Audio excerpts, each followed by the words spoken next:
Hey guys, this week we've got Bobbie Lind on. Bobbie is an expert copywriter. She's also a member of the Affiliates Ask Anything group. You might have seen Bobbie commenting on some posts, giving some advice related to copywriting here and there. Yeah. So Bobbie is very experienced, and I met Bobbie in person. When was it? I think it was about like 4 months ago or so. Um, Yeah. I was out in South Carolina there for a mastermind event I was actually at. Yeah, right. So we ended up linking up, and he came by the office, and we were just sitting down and talking about some copywriting stuff. And one thing that stood out right away was just Bobbie's level of expertise in copywriting was obviously very, very high, and her credentials were very high. So, she was able to give us like some really great actionable advice for copywriting with our stuff. We ended up bringing her on for some specific project, but anyways, I wanted to basically bring Bobbie on so you guys can meet her, and she can, share a little bit about her story and give you guys some good value here. So welcome to the show, Bobbie, and thanks so much. Yeah, thanks for having me. Cool. Yeah. So why don't you start by telling me, so, how did you get into copywriting? Were you like an English major? Kind of what really Oh, sparked the yeah. journey for you? Yeah, so writing was actually never my strong suit. I am a recovering computer scientist. Uh, so when I went through college, I basically learned how to operate the computer the best, and with programming and all that type of stuff. So the data, getting down in troubleshooting, all of the things that were really actually, funnily enough, translate really well into copywriting. But I was more on the analytical side than the writing side. So I had this beautiful career, made it all the way up to supercomputing. It was truly amazing. But I finally realized that it was going to be the same stuff every day, over and over and over again. And I just didn't want to do that. So I took a step back and then had the opportunity to go, how can I use my services for something else? And that's when I kind of walked into the company that my husband ran and went, you don't realize how much you need me from an infrastructure standpoint. So I built the entire back-end infrastructure of the internet marketing company that he was running at the time. Yeah. And took them from what used to be a 72 hours of downtime. So the offer, imagine the offer going down because of, I like to call them fiber-seeking backhauls that would take down, the pipeline to where your servers are, or anything like that. Huh. Or, was it where the hosting company had issues? There was so many different things that could go wrong on the back end, and I helped them build out the infrastructure. When what I realized after doing that, so we went from an average of 72 hours, or anywhere up to 3 days of downtime, Wow. to less than 2 hours by the time that I knew that there was a problem of downtime. So what was causing all that downtime? Was it just too much traffic or what? So sometimes it was traffic. Sometimes it was the server itself that was going wrong. Sometimes it was something happened on the code end of the website. It doesn't matter what it was, but you know how sometimes the web does what the web does, right? Computers do what they're going to do. Yeah. And you can't always control that, but what you can control is how you react to it and respond to it. And that's really what I knew from my background. So I took this and I had built this entire infrastructure out, which said, this is great. No longer had massive downtimes, which made our affiliates really happy because, they weren't sending dead traffic to, they weren't sending good qualified traffic to a page. No affiliate likes to, log in and check their stats and realize that the link has been dead for 72 hours or whatever. Yeah, exactly. So I went from that and I went, okay, now what am I going to do? And once that's why I started asking questions. So I mean, well, we're building all of these web pages for our offers, but we weren't innovating anything. We weren't coming up with any new ways to market. It was the standard, kind of back in the heyday. Oh, this is working. Just replicate it over here and your offer will work as well. Well, I started asking questions, the simple questions of what happens if, right? Why does this work? What happens if we change it? What happens if we, gosh forbid, we decide to put the ingredients that's in our product instead of whatever product was whose page we decided to emulate. Yeah. And so it was really interesting. It was my first foray into copywriting, and I had no idea what copywriting was at the time. I just went, well, what happens when we actually try to market our product instead of just doing what everybody else was doing? And that's when we started to see massive increases because, I mean, my data background was like, oh, split test. Well, if this is working, let's try this version and see what happens if we just change the headline, or we change the image, or we change the image from looking this way to looking this way, right? What is it? How does that work? And we started to massively grow and increase the conversion rates on our offers, because I started asking the simple question, why? Why does this work, and what happens if I change it? So we went from that to it then becoming, well, what happens if we change the product completely? Is it the offer that we're giving to everybody, or that we're putting out to the world, or is it the product? And so it came down as, well, what if we offered a completely different product in a vertical that really hasn't taken off? And that's where the beard products came into play. And so we actually rode and even helped to kind of start that massive beard craze that happened a couple of years ago. Right. And a lot of that was from, I mean, obviously the idea of, hey, let's rebrand our women's hair care product and for men.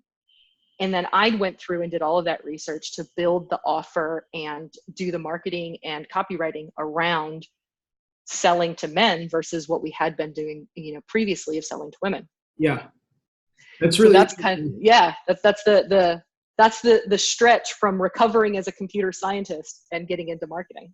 Yeah. That's really cool. So I just want to kind of pick out some key points that you mentioned in there. So you had this offer. It was originally a women's hair product, right? And it just wasn't really working well, right? Or was it? Well, no, it was working well. I mean, I think it was doing, 15 million in revenue in its year. So it was profitable. So you were doing well, but you were doing what a smart entrepreneur does when they're making that much money. And you said, how could we do this better? Right? Exactly. It was, how can we do this better? How can we reduce chargebacks? How can I make sure that the people, our customers know what they're getting, or even enter into an entirely different market with a product that works for one type of hair? Would it work for a different type of hair? Right. And so that shift was made. Very cool. Yeah. So essentially what you did is you just took, the same product and you came up with an entirely new acquisition model around it to market it to an entirely different demographic and, generate an entirely different audience base, an entirely different revenue stream. That's really cool. And it shot off like wildfire. I mean, it only took a couple of weeks of just basic tweaks to go from a $15 million product to a $32 million in a year. Wow. Yeah. So that's really interesting. So I think, a lot of people in here obviously are affiliate marketers. I think the same methodology could really be applied to like affiliate marketing. So 100%. Let's say that you're marketing something, some affiliate offer, and you're marketing it in a way that's, the demographic is, maybe it's a product that could be sold towards men and women, but maybe the affiliate is more focusing on like a male angle, or all their copy is oriented towards that. What affiliates don't realize is that like very small tweaks like this, like something as small as just the way that you market a product or the angle and approach it, sales can literally just make enormous differences. Like you're saying, 100%. Absolutely. Especially when you're running at scale, for sure. Yeah. So what's really interesting, and this is where that copywriting aspect comes into play, it's finding that unique way to describe the product, finding a unique way to use the product, finding a unique way to market or service the product. So, changing from from women to men made a huge difference for us. And we rode that beard craze wave for quite a while. Yeah. But it was, part of it was just coming up with the angle, because what most people during that beard craze were leading with was the beard oil. We found that didn't convert nearly as well as leading with a different product. So again, it was the offer. But from the affiliate side, it could be, is it the sex angle? Was it the women love a man who has a beard? Is that what's going to get you as an affiliate to bring the traffic into the offer? Right. Or is it that angle of be rough, be manly, do the one thing that women should never do, and that's grow a beard, show the world you're a man angle, right? Yeah. So there's two different angles, even from the affiliate side, that you could have, that we actually tried and split tested, and a lot of our affiliates were very successful with both ends. Sure. Yeah. That's really cool. So you came from this IT background, you all of a sudden get into this tornado of running this, 8-figure company with your husband, and now you're becoming more involved on the copywriting side. So tell me how did you develop your skill? Like, how did you go from being an IT person and focusing on like a data side and a more kind of analytical background to more of like a creative, like copywriting, approach? Oh yeah, absolutely. So, it's really interesting that even though I've been very analytical, there's always been a creative side to me. I've been very involved in music and just a lot of the different ways to just create. Yeah. But really the best thing for me was when it when it absolutely had to matter, because at the time the family's income came from that offer. Yeah. I wasn't doing something else. So it had to work. That sort of gun to the head mentality, this has to work or else like it all goes away, can be very, very interesting. So I learned copywriting trial by fire. And then I realized, oh, that's what I was doing was copyright. I didn't even know that's what it was at the time. So then I went out and looked for, so how do I do this copywriting thing? How can I learn more? How can I get better and deeper into what makes people buy, what motivates them to buy? And it really came down to that whole psychology of how do I bring somebody from, they may not even know that there's a problem, to understanding there's a problem, realizing there's a solution, and that our product is the solution. And so it's following that buyer's journey and really getting into that. And that's what really flourished my copywriting career, was understanding what is it that makes our brains tick, and how can I tap into that to motivate somebody to then take the action that we want them to take. Yeah. So when you were starting to learn about copywriting, were there any like specific mentors or specific books or training resources that kind of helped you develop your skill? There's hundreds and hundreds and hundreds of resources out there. Some are free, some free, some being books. I've actually got several of them that are still on the back of my bookshelf here that I turn to all the time. Some of my favorite are actually a lot of the older copywriting books, because the advice from way back when it was Claude Hopkins or Eugene Schwartz, that advice from nearly 100 years ago now is still relevant and valid today, because just because the medium has changed, we're no longer direct mail or print ad or even radio programs. Now it's the internet, but the way that we think is very much the same. How we process information and how we're motivated to buy. So things like How to Write a Good Advertisement is a book by Eugene Schwartz. It's a great one to start with, because it really breaks down the steps to learn how to do good copywriting. Yeah. He also wrote the book Breakthrough Advertising too, right? That's Breakthrough Advertising. Yeah. The difference with Breakthrough Advertising is, first of all, that one's very much out of print and can be a very expensive book to buy. Right. Yeah. I think I bought it for like $200 or something. Yeah, absolutely. I've seen it anywhere from $150 to $250. It is well worth owning. Yeah. If you can get to that point. But a better one to sort of start with is How to Write a Good Advertisement, because it's easy to understand. It's actually very easy to get. It's in a very affordable book. Yeah. So it's a great one to start with. And it really does break down exactly what you need to do to write a high converting offer and high converting sales page.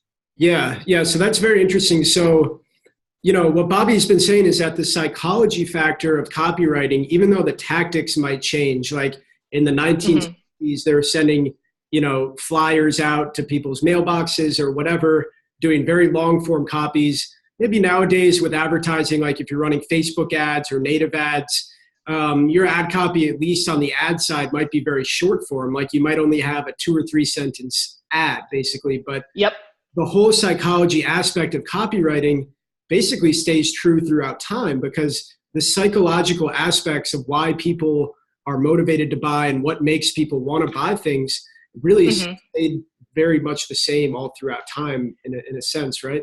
Yeah, absolutely. So if I was to ask you the question, what is it that you think will trigger somebody to buy? What would your answer be? A need, a demand, I guess. I don't know.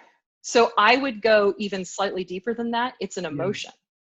Right. Right. So we are not logical creatures, despite everything, us trying to reason to ourselves that we are logical creatures. Every buying decision, heck, every decision we make, even if it's to get up from our desk to go get a glass of water, Mm-hmm. every decision we make is first recognized as an emotion. Yeah. It's I'm uncomfortable. Oh, I must be thirsty. But Yeah. I must be thirsty isn't that first thought that we had. It's I'm uncomfortable. It's an emotion. It's a feeling. It's visceral. So it's Right? almost like a need, like I said, but also tied with an emotion. Like you Yeah, obviously it's need to drink water, but you correct. don't get up to you don't get up to get the water until your emotion is telling you, okay, I really need some water now. Like, let's go get some water. Correct. I can conceptually think, oh, I need to get some water, because we all know, oh, we must drink water. We have to, right? But what is it that actually takes that step? What is it that gets us to take the action? It's recognizing the emotion. It's speaking to the emotion and then justifying on the back end with the logic. And that's where, most people that fail with their copy, that fail to convert, there's one of two things that they're missing. They're either missing the emotion, or they're missing the emotion followed by the logic, Right. That justification. And so, whether you're writing an advertorial as an affiliate that takes somebody through this beautiful story, and it doesn't always have to end in death or end in the hospital for it to be emotional, Yeah. and to really ping into those emotions.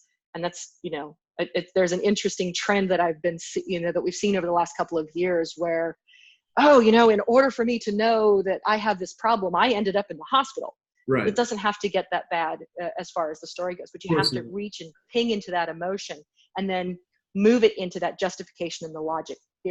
That's why I'm telling you this. Here's the reason I'm giving you all the information I just did.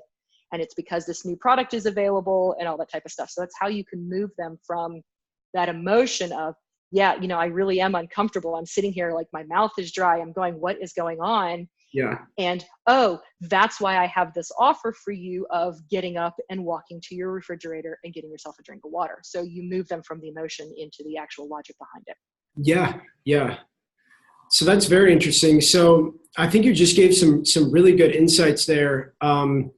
Is there any other areas where you see affiliates kind of dropping the ball in copywriting? Like, you see a lot of affiliate marketers, like you said, like sometimes they take things like almost too extreme. Like they're writing an advertorial, but they're talking about just things that aren't even relatable. Like they're just making up some story about, some massively tragic incident or some almost like, crazy thing, when what you're saying is almost that sometimes if you can make your ad copy even more relatable and believable and almost, more like true in a sense. It's really, it's that relating, it's understanding your audience. Okay. Yep. So without having too many stats, and like 95% of stats are always made up on the spot. Most affiliates tend to be men, right? Yeah. I mean, that's the general trend of how things are going. Yep. Yet a lot of affiliate products are designed for women. Okay. And so there's a communication barrier. How men even just talk about things versus how women talk about things is very different. So if you write your advertorial from the viewpoint of even if it's the viewpoint of a woman, but it's written by a man who doesn't understand what women are feeling, you're going to have a disconnect and it's not going to convert as well. It's actually one of the problems that I had initially writing for the beard company, because despite my gorgeous looks here, I will never be growing a beard, right? Nor should I ever try to, right? And I couldn't, I totally can understand men. I'm married to one. I should just be able to write. Well, that first version it didn't resonate with pretty much anybody. Yeah. So then I had to go do the research. I had to get into the mind of men. What is it that makes them tick? Because they don't think about things the way that I do. They don't experience things the way that I do. And for something as simple as beard growing, all a man has to generally do to grow a beard is just stop shaving, right? So how do I get them to buy a product to help them have a better beard, a fuller beard and all those different things? And it was getting really into that market research and understanding who I was writing for, who was going to be on the receiving end of it. what is it that makes them tick? What do they do? What do they want most in life? Is it to come across as, I'm a man, or is it to come across as, I'm the man of the house and my woman loves me because I'm a man. Yeah. Right. And it's very different in just, sometimes it's even that inflection, which can come through in writing, depending on whether you're saying the right words and even how and when you say things. So it's very important. So this is one of the things that I really think that most affiliates miss, is understanding their audience and writing for their audience, not writing for the product. Wow. Okay. Well, that's some very, very good insight there. I think that this is going to be just very valuable for the majority of the people in the group, whether they're, a lower level, newer affiliate, or whether they're very high level, even an expert. Even I've gotten a lot of value out of this myself right now. So, Bobbie, I just want to thank you so much for coming on. We shoot for about like 15 minutes, and of course, I don't mind if we go over, but I think now is a good time to wrap this up. But Absolutely. I just want to say, thank you so much for coming on and sharing this insight. I know there's a lot of other things you could be doing today with your time. We just appreciate you being here and being in the group. Yeah, no, I really enjoy being able to give back. It's one of the things that when I was coming along, I'd ask questions and there'd always be somebody there to answer and help along the way. It was certainly harder before I even knew what I was doing, but at the same time, it's a joy to be able to give back and help people, because honestly, there's enough really crappy marketing out there that it's worth it for me to be able to give back and have some real quality marketing come through. Yeah, for sure. Okay, so last thing, if anybody wants to get in touch with you, what's the best way? So there's two ways that people can get a hold of me. I'm on Facebook. I don't post as often on Facebook. I try to ignore that. Time suck quite often, but they can reach me on Facebook, or they can email me directly, and that's bobbie@conversionhacker.com. So people are welcome to send me an email, and I'm more than happy to answer questions and even help people through their journey of learning what copywriting is and how to get better at it. Awesome. Good stuff. Awesome. Well, let's go ahead and wrap it up. Thanks again for coming on. And, if anyone wants to get in touch with Bobbie, you know where to find her. And thanks again. Awesome. Thank you. Talk soon. Bye.